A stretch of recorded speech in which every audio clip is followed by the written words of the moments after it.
Dans ces caisses noires, les articles à jeter, et nous découvrons un document interne. C'est un formulaire de destruction.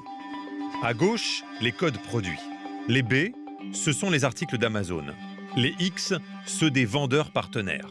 97% des produits sont ceux des vendeurs. Sur le site, nous retrouvons certains de ces produits. La plupart de leurs vendeurs se trouvent à l'autre bout du monde, en Chine, dans la région de Shenzhen. Pour eux, vendre sur Amazon, c'est accepter le risque d'éliminer leurs marchandises. Nous avons retrouvé l'une de ces sociétés, une entreprise de fourniture de bureaux. Le patron, Monsieur Wen, 70 ans, a lancé son affaire il y a 20 ans. Qu'est-ce que vous êtes en train de vérifier? Je vérifie qu'il n'y a pas de rayures et que tout est bien collé. Il expédie ses produits aux entrepôts d'Amazon, aux États-Unis et en Europe. Grâce à la multinationale américaine, il a triplé ses ventes. Mais le digital, ce n'est pas son truc. Il compte sur Zhongwang Zheng. C'est le bilan des ventes. Tu as bien mis les quantités pour chaque produit? Le jeune homme, fraîchement recruté, doit doper les ventes et limiter les pertes. C'est une brosse pour robot aspirateur. Il y a 2 mois, on a décidé de les détruire parce que le produit ne se vendait pas.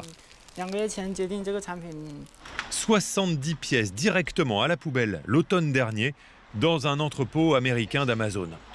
Et le problème se pose à nouveau avec une centaine d'agrafeuses stockées quant à elles en Angleterre. Si on n'arrive pas à écouler ces produits avec des promotions d'ici février, nous les détruirons. Car nous payons 80 € de frais de stockage par mois pour 100 agrafeuses. Du coup, on ne fait plus de bénéfices. Ce qui le pousse à détruire, ce sont donc les frais de stockage imposés par la firme. Pas cher au début, 26 € par mètre cube et par mois. Il passe brutalement à 500 € au bout de 6 mois et 1000 € au bout d'1 an, comme une surtaxe. Pour se débarrasser des produits qui se vendent mal, Amazon propose alors à Zhongwang de rapatrier ses agrafeuses. Mais là aussi, il est coincé. Ça nous coûterait 20 € par agrafeuse de faire revenir chaque produit en Chine. Nous avons donc décidé de les détruire pour éviter les frais de stockage d'Amazon. Mais nous les abandonnons à contre-cœur. Si nous avions le choix, on préférait les donner à des gens dans le besoin. Récapitulons. Chaque agrafeuse est vendue 27 € sur le site. Il compte sur 3 € de marge. Mais comme elle ne se vend pas, Amazon lui propose 2 solutions. La rapatrier en Chine, ce qui lui coûterait 20 € par unité, ou une option plus économique, à 15 centimes, la destruction. Et pour jeter des kilos de marchandises, rien de plus simple dans le monde digital d'Amazon. Comme lorsque vous mettez un élément dans la corbeille de votre ordinateur,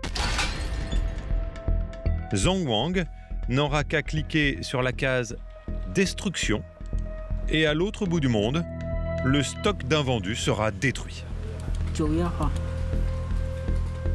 La politique d'Amazon a de quoi surprendre. Pourquoi incite-t-il ses vendeurs à détruire leurs marchandises? Il a refusé de nous répondre.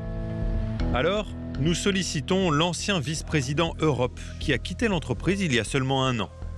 Philippe Aymar connaît parfaitement la stratégie. Ces tarifs de stockage exorbitants seraient parfaitement assumés par la firme.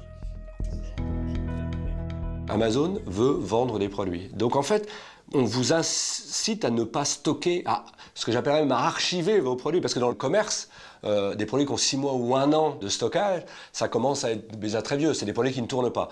Et Amazon, ça n'intéresse pas Amazon simplement de stocker. Amazon veut mettre des produits disponibles pour les clients et que les clients les achètent.